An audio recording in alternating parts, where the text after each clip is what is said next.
في الجنة حديث باكل كما الشيخ بشري.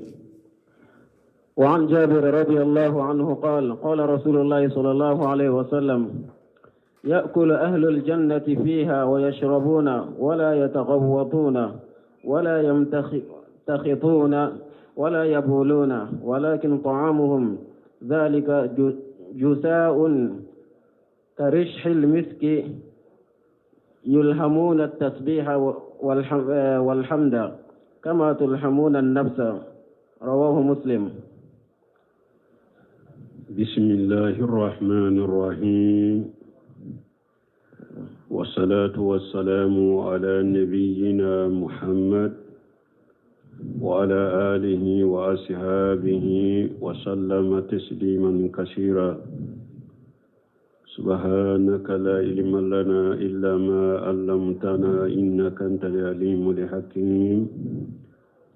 أستغفر الله الذي لا إله إلا هو الحي القيوم وأتوب إليه. اللهم انفعنا بما علمتنا وعلمنا ما ينفعنا وزدنا علما.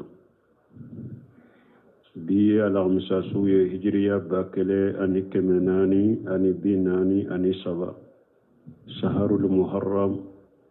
minye hijra sankalo folo bi suinyo mugani nani nai miladi nasaraw ka jate ba fulani mugani kele sankalo konontonna bi suinye o fulanai ambe dawdabu masjid razahu ambo kono درس بإمامنا النووي رحمه الله أكا كتاب كنو رياض الصالحين بندا منا كو على يميل لبي على ينسيرين بغوني أرجانا كنو. وأن جابر رضي الله عنه قال قال رسول الله صلى الله عليه وسلم قد سمنا جابر ملك جيك بواما أقولك تشيدم كو كسين النما باكا يأكل أهل الجنة فيها كو أرجنة دو كو بدموني كأرجنة كنو ويشربون وبمي فنا ولا يتقوتون موت بنكتك بوغلا ولا يمتقطون من مرفنة بوغلا ولا يبولون سغنة بوغلا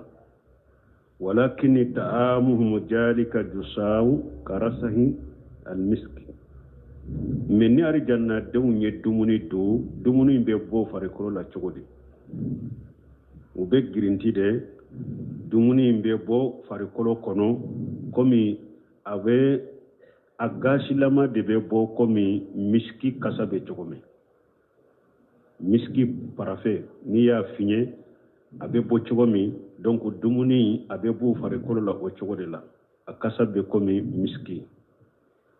yalhamuna tasbiha wa takbir arjanna dew ala be min bila unnen ka har yerete bo kalama ba fonu yerete wa subhanallahi fode ani allah akbaru fo kama yulhamuna nafasa komi hadama de nika nina kilibe bo chogomi ni hari e sagotala e kan ni nakilibe bo chogomi de arjanna de fana tesbihuni takbiru bo unda kono anu nenna o chogo kelendela komi hadama dembe ni nakili chogomi ni hadisa muslimu ya hadisa yimbo ni hadisa ye arjanna de kan nema de iranna arjanna de be dumuni ke ubemmi me bana kutate sugunete murate bo ula uka dumuni be bo farikolo komi gasila made komi ni parfum fiye abe ke chogomi dumuni be bo farikolo la o chogode la donc ulu kan nina ulu tesbihuni allah akbar fo bu nenka komi nina kilibe bo chogomi de ni hadisa muslimu ya bo وعن أبي هريرة رضي الله عنه قال قال رسول الله صلى الله عليه وسلم قال الله تعالى أعددت لعباد الصالحين ما لا عين رأت ولا أذن سمعت ولا خطر على قلب بشر فاقرأوا إن شئتم فلا تعلم نفس ما أخفي لهم من قرة أعين جزاء بما كانوا يعملون. متفق عليه. وأن أبي هريرة رضي الله عنه قد سمع أبي هريرة مالك جكبوما qala qala rasulullah sallallahu alaihi wasallam ko ala ka ciden ko sini nema baka qala allah ta'ala ko ala ko masamin kortalendo uba fonninde ma ko al hadisul qudusiyya iba soro amana bora ala de fe ana ka kuma bora ala fe me ciden de kuma nanai uba fo de ma hadisul qudusi ciden de ba she ala nola ni ba soro ala kuma nai amana bora fe akalla fuju bora fe me ciden de be kuma nai uba fo ma al hadisul qudusiyya al hadis nabawi o mana de be bo ala fe ala te kuma nai ala ban mana de bila ciden du sukun ka ciden ba fo o ya hadisi nabawi wo munu hadisul qudusiyya ne qur'ana bonyo na qur'ana ala kumana no ye ko fo jibrila de jibrila kano fo ciden kan lase donc bato be keni qur'ana aya wule bato te keni hadisul qudusiyya qur'ana aya be kala sallila hadisul qudusiyya te saka kala sallila mi alla fujuni amana ko ni bor ala de fe mi ciden de kuma nana wodi ato ni ciden ba fo aba fo qala allah ta'ala aba fo ko ala de kote ni nya hadisul qudusiyya ye ciden ko ala kote masamin korota lendo adaditu li ibadi salihina ko ala ko ne ala yel labbenike nyebbilalike nka jonyuma wunye arijanna mala ayinu arati nyen nema bulunye arjanna nka jonyuma unye arjanna nema mi nyama delika ayi abada nyen nema dobila nka jonyuma unye arjanna nema mi nyama delika ayi abada wala ujunu sami'at nema kiloma delika mi abada wala qataran ala qalbi basar nema miru madelika toni hada madenka duskunga onema be arjanna kono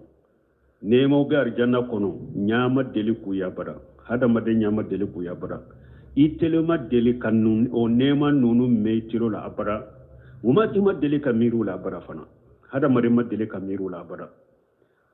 tuma mi cide nyen nimfa ko ala yen nimfo cide ko waqira wi shitum ay alaka aya kalana kadawye aya mimbe ni hadisul qudsi tiya way aya jumay fala ta'lamu nafsu alako ni sita fe ni sinta do min sita do ma ughfiya lahum min qurrati ayuni ni alaye nyasuma femmin bilanka jonyuma unye arjanna kono ni site min bodo jaja bima kanu yamalun ne yo oku masaraye uye bara mununko o sababula nyu sarannina ni aya be suratu sajada kono hadisai muntafaqu alayhi donc ni hadisa fanay arjanna nema min be arjanna kono afasamantiya ni hadisa fanayo iranna ko ja nema ube ala ka jonyuma nye arjanna kono nyama delikuye tilema delikume bisukuma delika mirula وعنه قال رسول الله صلى الله عليه وسلم أول زمرة يدخلون الجنة على صورة القمر ليلة البدر ثم الذين يلونهم على أشد كوكب دري في السماء إضاءة لا يبولون ولا يتغوطون ولا يكفلون ولا يمتخطون أمشاطهم الذهب ورشهم المسك ومجامرهم الألوة عود الطيب وأزواجهم الحور العين على خلق رجل واحد على صورة أبيهم آدم 60 ذراعا في السماء متفق عليه. وفي رواية البخاري ومسلم آنيتهم فيها الذهب ورشهم المسك ولكل واحد منهما زوجتان يرى مخ سوقهما من وراء اللحم من الحسن لا اختلاف بينهم ولا تباغض قلوبهم قلب واحد يسبحون الله بكرة وعشيا. وعنه حديث من أبي هريرة ما قال رسول الله صلى الله عليه وسلم وألك تشيدن كوكسيني نما باكا أول جمرة يدخلون الجنة كو جمع كل فلو من بدو الجنة على صورة القمر ليلة البدر نقول بدو الجنة كنو نور لندو komi kalo na be akajeya dafali masumununa dani saba dani nani tani duru kalo be jeya ba fo kalo ma na sera ni wakati ba fo laylatul badr na be tani sabala ni tani nana ni tani duru aka jeya na kan noro be dafa odela awa kiden ko jamakulu folo min be do arjanna unoro lendo de komi ni kalo be atani duru nala aka noro dafa lendo chokoma noro lendo chokomi jamakulu folo min be do arjanna kunu noro lendo chokodela wonni jamakulu folo yin fana abe kiden kam manton dela parce que manton bela kiden kam manton folo de be do arjanna kunu donc kiden ko jamakulu folo ulu kan noro ninde komi kalo atani duruna na kan noro be dafra abella halam min jamakulu folo min be do arjanna kunu kan noro bola haladela summa alladhina yulunahum ala asad kawkab duruyi o ko fe jamakulu min be tuguluka ulu fana kan noro be komi dolo fana la dolo min fana kan noro ka bokateme doro toka jamakulu fulana fana noro bo chogoda ni be do arjanna kunu dolo mi fi samai idaatan na be sampe ni anoro lendo kateme dolo toka jamakulu min be tugu jamakulu fulalo fana noro bo chogola la yabuluna arjanna dawunte sugune ka arjanna kono wala yataqawwatuna utebana kutake wala yatifaluna utedaji tu wala yamtaqatuna karite boula minye muraate boula amsatuhum jahabun uka penye nubu uye unu labbe ni penye mino kunsugu penye ni minye sanude do uka penye sanude warasuhum almisku kasam mimbe ewa boula a kasabe kumi miskire kasam mimbe finye kabula abe kumi miski kasade wa majamiruhum luluwatu majamiru yede usula kala uka usula kala luluide do uluka usula kala ye luluide ode kasa be bo uye arjanna kono abe kumi jinya kono usula kala udobe be tasuma de ke ola abe mene sisi be boala wo arjanna don ka usula kala ye luluide udu tayyibu ayiri lama de do akasa kadi ajwajuhum alhurul inu arjanna don uka muso ye muso jema unde nu nyew kanyi huru yede muso jema nu nyew kanyi ala khalqi rajul wahid ni arjanna dembe nu be do arjanna kono abebe do komi che kelen dan chogode ala surati abihim adam 60 jira fi samai ni arjanna dembe be do arjanna kuna abebe do arjanna dembe janya yede nongoya woro sanfe anfa adama janya yode waye metri bi sabade nyenganya bi woro nongoya bi woro arjanna dembe janya yode sanfe nu be do arjanna kuno wode anfa adama ka janya nongoya bi woro abe be metri bi sabade nongoya bi woro abe be nongoya fula de metri kelenya nongoya bi woro abe be metri bi sabade ni arjanna de umbe do arjanna kono akelen kele janya sampe metri bi sabade anfa adama janya tunyo ode muntafa wale ni hadisa bukhari muslim ben hadisa ina donc ni fanaye arjanna nema de ira anna nema mi labbila lembe arjanna dun alaka jonyumo na laysana baawne وفي رواية لبخاري ومسلم أنا بخاري كان تشكو دولة أني مسلم آنياتهم فيها الذهب وكم منهم أرجانا كونوا سانو منهم دبوبرو ورسوهم المسك من كوسجي كسانو مسكي ديرو من بفني كابولا ولكل واحد منهم زوجتان أرجانا دنكلين كلبي minye arjanna muso jema munun dilalembe arjanna kono ni nyew kanye arjanna denkelenkele furu muso fula biye arjanna denkelenkele yura muqsuqihima min wara'i lahmi min alhusni ni muso fula min fula ninye sembe mimbe uka gelengala konona la ibaye ni sogo kofela ye tanke unyali kama gelengala konona na sembe mimbe boli gelengala fula yin konona la ibi gelengala fula sembe ye ni gelengala sogo sanfela ye ni noro ye tanke no kanye abe komi ni jibe buteli kono inya be jila buteli kono na kofela ye chokomi arjanna muso kan noro len koso ewa kelengala fula sembe beye ni sogo ko felade nyaali koso nyuma ya koso la ikhtilafa bainahum awa nyugon soso tunu nyugon chefana kelete nyugon société hasidiyate besen koniyate si dimilente si koro wala tabaghudan nyugon koniyate arjanna kono qulubuhum qalbu wahidin arjanna dembe kaddu sukumbe komi dusukun kelende balma nim fana yinema de katemi nema toka hada made hada be jiya kono yinema ra chogo iba suru dusukun kono doka hasiriya be doka konoya be ha donc ni I hakli mirila wo be no yinema do soro e dro ka ebe nema la ika nema be nagashi boro basiri be bana iba suru doka hasiriya be kono doka konoya be kono lafiyati e nyogon soso bini doce lafiyati e o tar janna kono nyogon soso te arjanna dew ni nyogon ce koniyate arjanna dew ni nyogon ce bisukun bebe komi bisukun kele yusabbihuna allaha bukratan washiya ubi allah subhanahu wa ta'ala fo komi duna sogoma da wakati anu wala fila suna sogoma dan wala fila tar janna kono suni tile tar janna kono mais ala be nunun fore komi jiya misali ya doro ku ira mogola arjanna kono وعن المغيرة بن شعبة رضي الله عنه عن رسول الله صلى الله عليه وسلم قال سأل موسى ربه ما أدنى أهل الجنة منزلة قال هو رجل يجيء بعدما أدخل أهل الجنة فيقال له أدخل الجنة فيقول أي ربي كيف وقد نزل الناس منازلهم وأخذوا أخذاتهم فيقال له أترضى أن يكون لك مثل ملك ملك من ملوك الدنيا فيقول رضيت ربي فيقول لك ذلك ومثله ومثله ومثله ومثله فيقول في الخامسة رضيت ربي فيقول هذا لك وعشرة أمثاله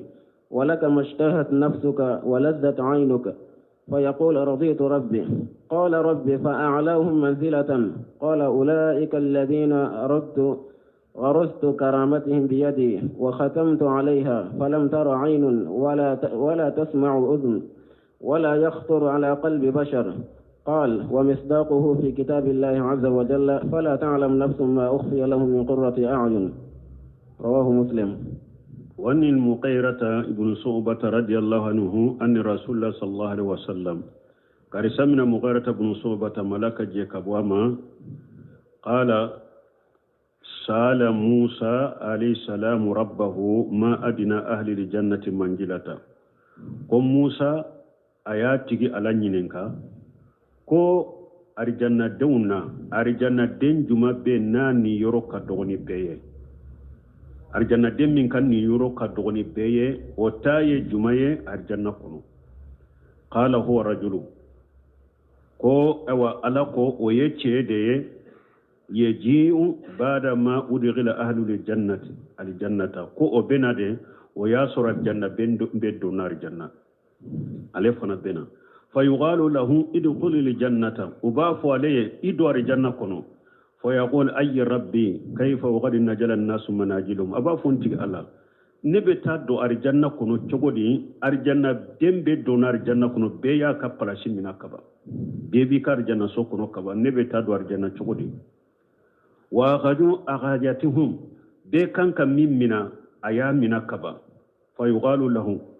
وبافو تشيء ما أترد أن يكون لك مثل ملك من ملوك الدنيا وبافو تشيني يالا إبا فيوا جنيا كم مساكن دو أمرا حكم من تنبا بولو جنيا كنو يالا ني أونيونا ديري مارجانا كنو إبه جينو يوا جنيا مساكن دو أكم مرا حكم جنيا كنو نو تارا كدي مارجانا كنو وكديوا فيقول أرديت ربي أبافو أهانتي على نجنا نوية فيقال لك ذلك أبافو تشيني جنيا كم مساكي دو أكم مرا حكي نيغنا وبيه أرجانا كنو ومثله أني كان نيغنا فراكا ومثله أني كون نيغنا فراكا ومثله أنا نيغنا ومثله أنا نيغنا سنياناني جنيا مساكي دو كم مرا حكي o nani o hakenna o nyogna nani biye arjanna kono فيقال في الخامسة فيقول في الخامسة كين يربا فوسيا دورنا أرضيت ربي أبا فنتيغا لانجنا نيني فيقول هاجا لك ألا بافواي من فلك فوتي نيمبيه جنيا كم مسكي دو كم مرا حكنا نيغنا ناني وبي أرجنا كنو وآسرت أمثاله أنا نيغنا تا ولك ما استحيت نفسك او كابوي في مو في نيره كدي نيني وبيار جنة كنو في مو في كدي نيني وبيار جنة كنو ولجت عينك اني في مو في بينيا سمكينيا دامو وبيار جنة كنو فيقول رضيت ربي جيم بافونتي على نجنا نيني ني سون يرين نيني قال ربي الا بافو فالاهم منجلة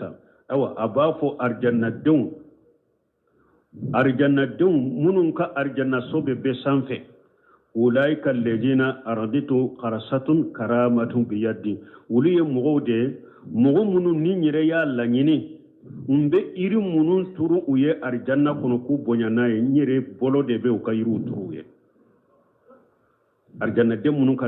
arjanna sobe be sanfe de ulu bonya mimbe ke ulu ye nyire bolo de be ka bonya fe turu ye arjanna kono وقتمت عليها مبي اوان كاتامبون كاكا فلم ترى عين نياما دليكويه ولم تسمع اذن تلوما دليكومي ولم يقطر على قلب بصر ما دليكا توني هذا ما دنكا دسكون كان نيبي ميرالا ني حديثا مسلم يا حديثا يمبو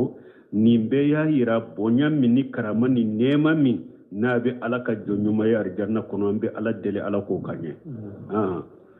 وعن أبي مسعود رضي الله عنه قال قال رسول الله صلى الله عليه وسلم إني لا أعلم آخر أهل النار خروجا منها وآخر أهل الجنة دخول الجنة رجل يخرج من النار حبوا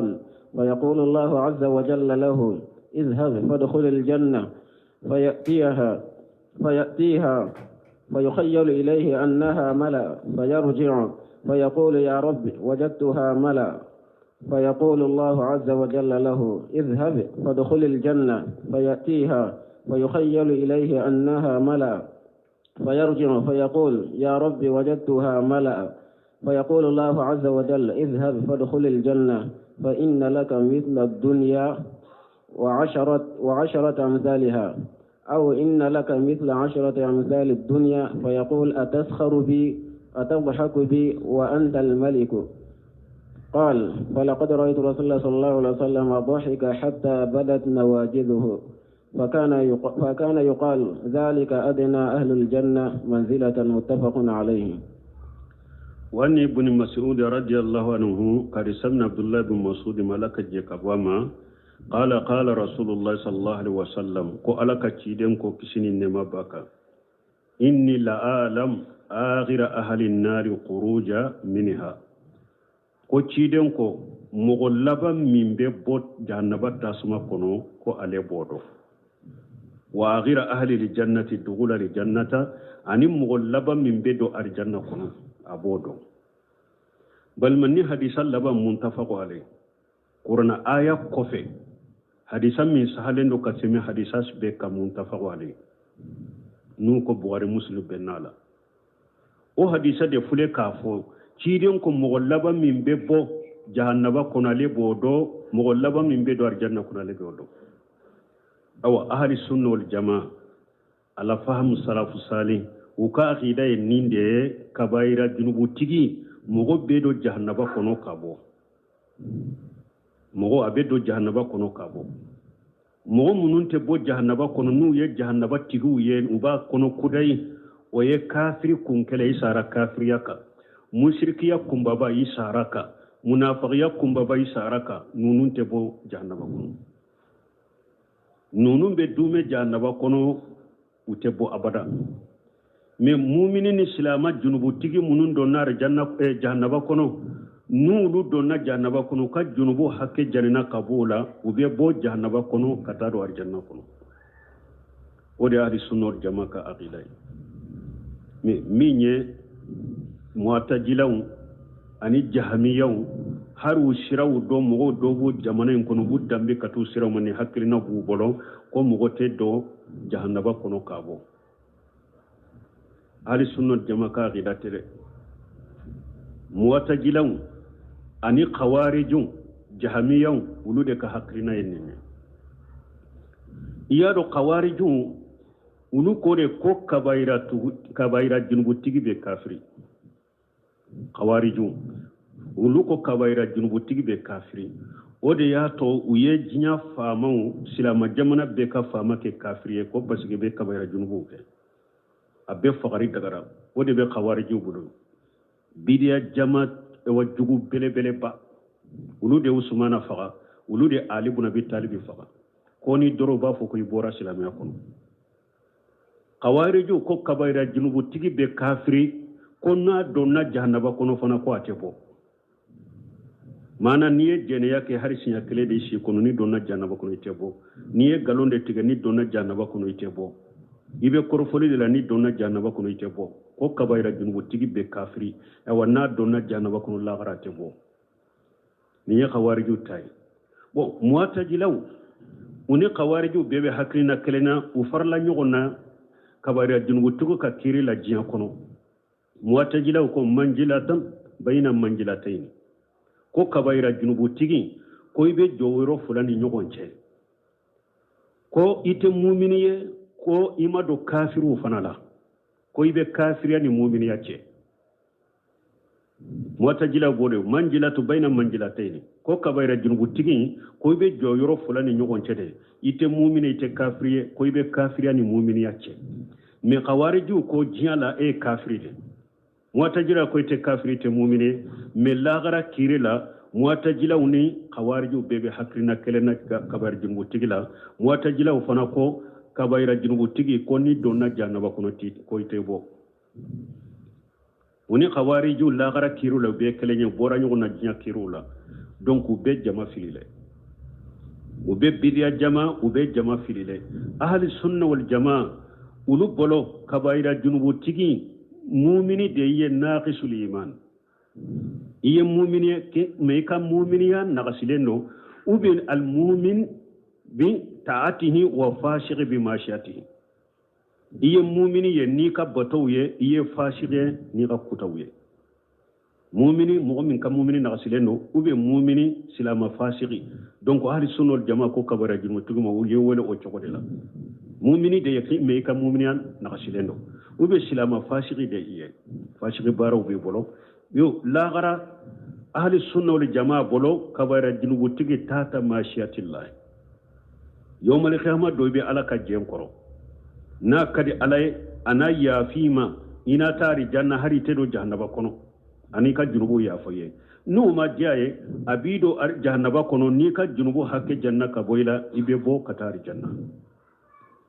ninde ahli sunna wal jamaa ka aqidaye kabaira junubu tigila wudu de be sababaka khawariju be minka filibantiya ni bidiya mu'tajila be minka filibantiya qur'ana kolon bu wuli ciden ka hadisa sahlen bu wuli ala ko qur'ana kono inna allaha la yaghfiru an yushraka bihi wa yaghfiru ma duna zalika liman yasha ala ko yomal kama do ni mo min ni fulanka fu ya serani ala man to de yafa mais junubu min te fulanka fu yae mbo yafa mo ye min yenja donc ya yira kabaira junubu tigi ala be yafima imana yafima depuis folo la ina tare janna ite do jannaba kono imma i donnen ko fe jannaba kono ni ka junubu hakke janna ka bole na bo ube hari bi ka junubu tobila ala na yafima na fu ku ibote ni nabi nyimo ka suru nyari donne jo nyimo ka suru nyari donne donc kayira wala koni na ya me mo min na ko mo tedo jannaba kono ka bo aka do kawariju ka hakilina de ba bolo ani mo wata jilaw ahli sunna wal jamaa ka hakilina te ciden kari saw maswama afule ya ciden ko mo laba min be bo jannaba kono ale bo do mo laba min be do arjanna kono ale bo do fa yaqul rajul yakhruju min an-nar habwan واخر اهل الجنه دخول الجنه الرجل يخرج من النار حبوا كيدن كو مغلبا من بيبو جهنم كونو ka ke mogo labai ka do arjanna kono o ye ce de na be bo jahannaba kono be munuma de komi demishenu be munuma cogomi habu ayode fa yaqulu allah azza wa jalla lahu ala ba foye ijhab fadkhul lil jannata ala ba foye ta ikata do arjanna kono fayatiha abin arjanna ma fayukhayyalu ilayhi annaha mala'a ubayira chayna arjanna dum bayira chayna kafu yan fara koi don yorete yan fara fayarju chayin be sagi fayaqulu ya rabbi wajadtuha mala'a abina ba funtigala nya sura arjanna fara de fayaqulu lahu azza wa jalla lahu ala ba foye masammin ka ba korta lenu ijhab fadkhul lil janna aba fota ikata do arjanna kono fayatiha chayin bin arjanna matuguni fayukhayyalu ilayhi annaha mal'a arjanna dum be koriya ke katama fana kayrala ko yan fara koy fayirju abesage fayaqulu ya rabbi wajadtuha mal'a aba funtigala nya sura arjanna fara de fayaqulu allah azza wa jalla lahu ala ba foy musammin ka ba korta lenu ijhab fadkhul lil jannata ala ba foy tay kata do arjanna kono fa inna laka mislu dunya wa asharatu amsalha ta do arjanna kono jinya yere mumen nyogona palashi biyar janna kono na nyogona ta jinya nyogona biyar janna kono ana nyogona ta wa anna laka misla asharati amsali dunya tar janna kono jinya nyogona ta o biye arjanna kono fa yaqulu cey mbafo atashharu bi abafun tigala ibe tilonke kani nyedewa mana ibe yelena dewa ay aw tedi hakubbi ube ibe yelena ibe mokenna dewa ube ibe yelena dewa wa antal maliku ala fana de be marali kelay de masake qala la bafo falaqad araitu rasulullahi sallallahu alaihi wasallam ibn hadisa mafula ako alayya cidenye abi ibn mas'ud ko alayya cidenye da haka cidenye lela hatta badatin nawajiduhu fo anyun takajuru ko fo obora kenema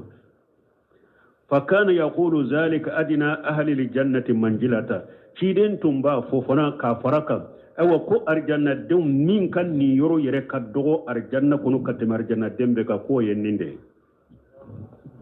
jiana nyugona tapala sibe minya arjanna ko arjanna dum be ka ni yoro min kan ni yoro kaddo na be o yenninde kasro balmo ciden de lakka fo hadisa sahle worela akolla mawdi sawtu ahadukum min aljannati khairu min ad-dunya wa ma fiha ciden ko dola kele ibi kab daba gosini busan minyede koyi ko dayoro hakke soro jiya arjanna kono ko kawsani jiyana ka konna fimbe mana metri kele hakke ko soro arjanna kono o kawsa jiyana ka konna fimbe kuma mana ni jiya nyogona tadira mo min arjanna kono balmu ni nyaayiranna nyaamimbe arjanna nyini iman kasino balmo ni arjanna kala hala fulete awa jahannaba dum fana be majigi dambela nyami be arjanna nyini iman kasino nyami be sirata sumaye iman kasino jiya kaddamu min fuleni ni lagara korom balmo akadogo awa lagara fana ka hera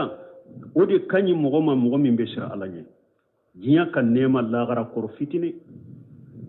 awa lagara de kanyi mogoma mogomin be sira alanye banmu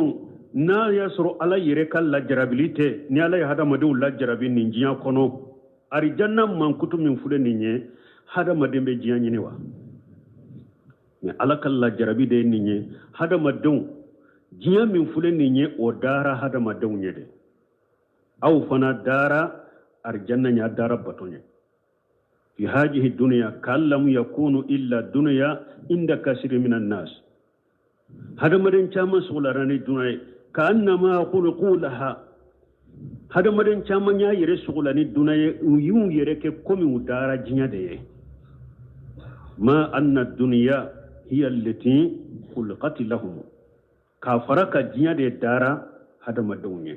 fal insan inma khuliqa lil akhirati fa hiya darul baqiyati allati la tufni hada madin fule e dara la gara so inde kama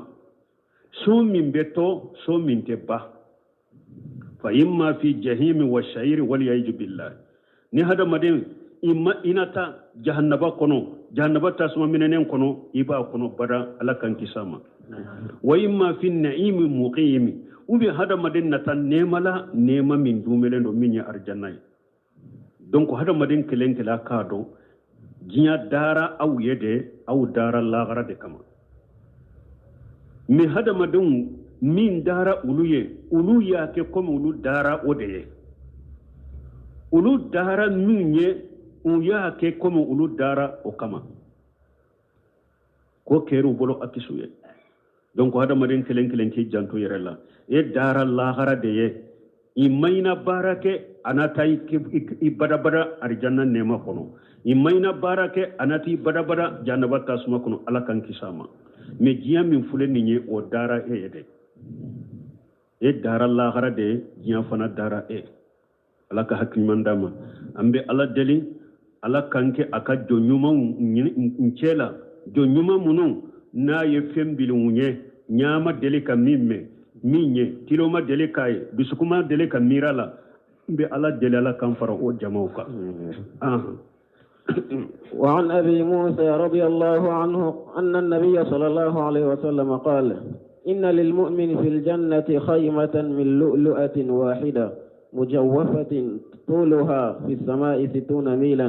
للمؤمن فيها أهلون يطوفون عليهم المؤمن فلا يرى بعضهم بعضا متفق عليه الميل 60,000 ذراع. وأن أبي موسى رضي الله عنه قال سمع أبي موسى ملك جيكبواما أن النبي صلى الله عليه وسلم قال كنا بمكسن ما باكا كو إن للمؤمن في الجنة لقيمة من اللؤلؤة ko tantan do be mu'mini arjanna kono ko tantan dilalen do ni luluide mujawwafati ko tantan corona ferelende do ayuru walendo corona ferelende do foita kono ede tado allan kono nyala ede foita kono akono na yuru walendo tuluha fi samai 60 mila tantan janya sanfe mila bi worodero lil mu'mini fiha ahaluna mu'minun dembaya debi ibolo nin tantayin koro ya tufu alaihimul mu'min fala yara ba'duhum ba'da eyerebe munumunu ni nyogonce ate nyogonyere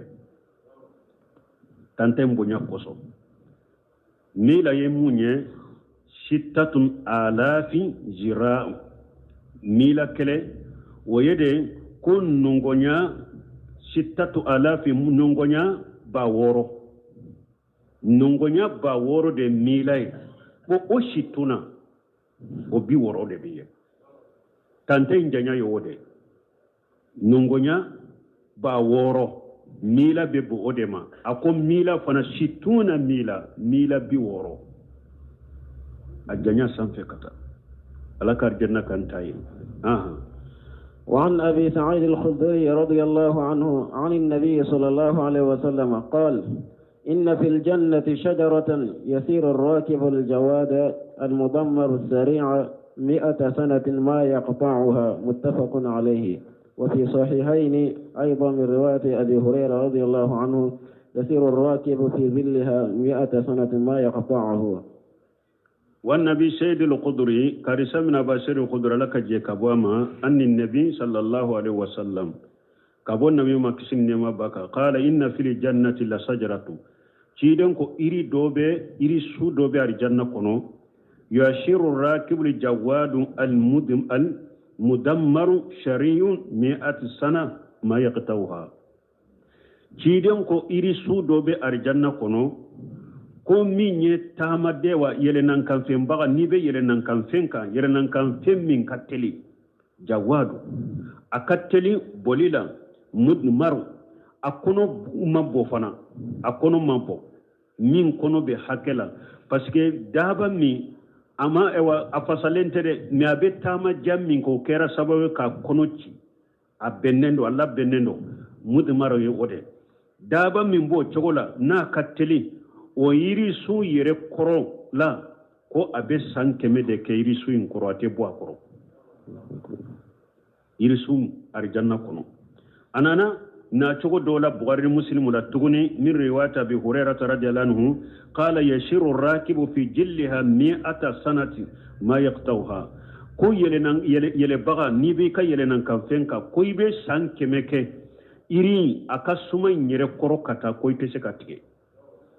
san keme ba ke iba ke tamala iri suma koro kata ite se ka suma intige وعنه عن النبي صلى الله عليه وسلم قال إن أهل الجنة ليتراءون أهل الغرف من فوقهم كما تتراءون الكوكب الدري الغابر من الأفق من المشرق أو المغرب لتفاضل ما بينهم قالوا يا رسول الله تلك منازل الأنبياء لا يبلغها غيرهم قال بلى والذي نفسي بيده رجال آمنوا بالله وصدقوا المرسلين متفق عليه. وأنه كرسمنا أبا شيد القدريما أن النبي صلى الله عليه وسلم قال كبون يوم كسنين ما بكاكو إن أهل الجنة تيدون كو أرجنة دونكو منهم بأرجنة دوما لا يتراءون أهل القرف من فوقهم كما ترون الكوكب الدري القابر في الأفق من المشرق أو المغرب تيدون كو منهم بأرجنة دوما kwabe mogo doye asan fi arjanna komi aw nyabe dolo ma sankere wala chogomi anyabe dolo na tile binna chogomi ubi anyabe dolo ma koroma chogomi de nube sanfela la arjanna don do be duguma ulo fana be mogo doye u sanfi arjanna kono chogo kerende la litafadul bainahum nuwa fasamantam min bunu nyogonche baraw fasamantam min bunu nyogonche do be do laje u sanfe do kuma nyabe do la sankabala chogomi de danke baraw be nyogonye qalu ya rasulullah tuma mi cide nyen nimfo sebo ko tilika manajirul anbiya la yablugha khairuhum sebo yennin jate mina a ko cide iba soro ni sigi yoro min fulen ni nyen sanfe la min fulen ni nyen nabi nyumaw de ka arjanna sowye mo worete sen ni yoro ma de e fulak ni yoro min fote iba soro ni nabi nyumaw ka palasi de mo worete shama qala bala ciren ko mo wore be shama de wallazi nafsi bi yadihi kalna nim masai nimbe masami mbolo irijalu amanu billahi cewu do be wuli manani alaye wa saddaqul mursalina u yecci de un cinya tigiya ci de un min fo yake ulube sen ni royma nabu nyuma doro palasi tan ni nyede ni nyede mu'minu do be na jiya kono mogo de un li manani alaye u yecci alaka ci de un cinya tigiya ulube sen ni rola alaka allah shay ni hadisa fana muntafa al buhari muslim benala وعن أبي هريرة رضي الله عنه أن رسول الله صلى الله عليه وسلم قال لقاب قوس في الجنة خير مما تطلع عليه الشمس وتغرب متفق عليه. وأن أبي هريرة رضي الله عنه كارثة من أبي هريرة ملك جيكابواما أن رسول الله صلى الله عليه وسلم ولك كيد كسين النما بكا قال لقاب قوس في الجنة كيدن كو فيلشي yado filesi fendo de do ube jurusiri yamfe wobe a chamancela binye kala be dola iba kete kasama kafiri akun fulani nyogonche mana jurusiri lembe ni yoromina ni jurusiri lembe ni yoromina u chamanche hakeni chiden ko yiko sorar janna kono khairu mimma tatlu alayhi samsu aw taqrubu akawsa tilebe bo fengo fenka ani tilebe bi fengo fenka ikai ka filesi juru fulan nyogonche buru juru fulan nyogonche hake iko soro arjanna kono akawsa jinya tilebe bo fengo fenka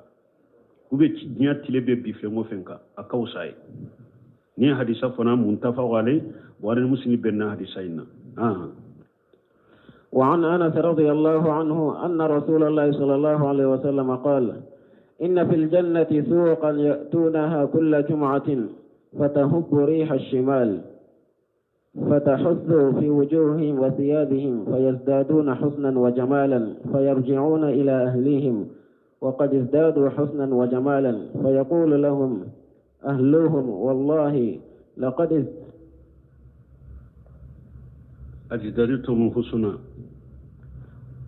ازددتم بعدنا حسنا وجمالا فيقولون وأنتم والله لقد ازددتم بعدنا حسنا وجمالا. رواه مسلم. وأن أنس رضي الله عنه قال من أنس ملك جيكابوما أن رسول الله صلى الله عليه وسلم قال ولك تشيدكو إن في الجنة سوغا تشيدن كو سوغو دوبي الجنة كنو ياتونها كل جمعة جمعة الجنة دوم بتو سوغلا سوغو دوبي الجنة كنو الجنة دوم بتا جمعة أنكو نونم بفو مثالية دي شنو الجنة جمعة دون تي سالي تي سون تي bato site arjanna kono bato ye jinya de arjanna kono yere lafiya yoro de ne ala be nono fo misaliya de ko sugu do be arjanna kono juma arjanna don beta sugu inna fata hubbu rihu shimali jinya kono finye dobo abe boni ewa banya fanye o suma akasuma rihi shimali arabu bolo finye mimbe boni o yoro finye sumalende do donc ko arjanna kono finye sumalende boni arjanna numanye fatahussu fi wujuhihim wa shiyabihim abe ewa charlike minye ewa nyumaya abu o chari adana dew nyu kono anuka finu la fa'izdaduna husnan wa jamala dobe fara aljanna dew kan nyalika dobe fara uka chenyika no finye chira uka fayarji'una ila ahlihim ni aljanna dew be bo suguna kasagi kanuka demba yanguma ube sagi wa gadi izdadun husna wa jamala do fara luka nyuma yaka jo fara luka chenyeka ubaru ka demba ya kono ni nyuma ya mimbora uni chenyali mimbora nu tara ni sula nu bena dobe fara uka nyuma yaka donyu fara uka chenyeka fa yaqulu lahum ahluhum uka demba ya bafuye wallahi lagadi ajdaritum husna wa jamala ubafuye kafo do fara laka nyuma yaka de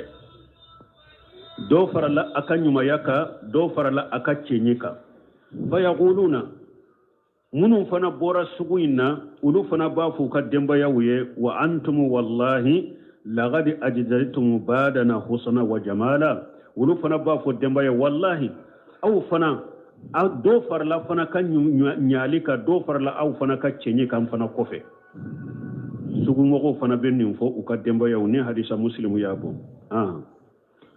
وعن سهل بن سعد رضي الله عنه أن رسول الله صلى الله عليه وسلم قال إن أهل الجنة ليتراءون الغرف في الجنة كما تتراءون الكوكب في السماء. متفق عليه. وعنه رضي الله عنه قال شهدت من رسول الله صلى الله عليه وسلم مجلسا وصف فيه الجنة حتى انتهى ثم قال في آخر حديثه فيها ما لا عين رأت ولا أذن سمعت ولا خطر على قلب بشر ثم اقترأ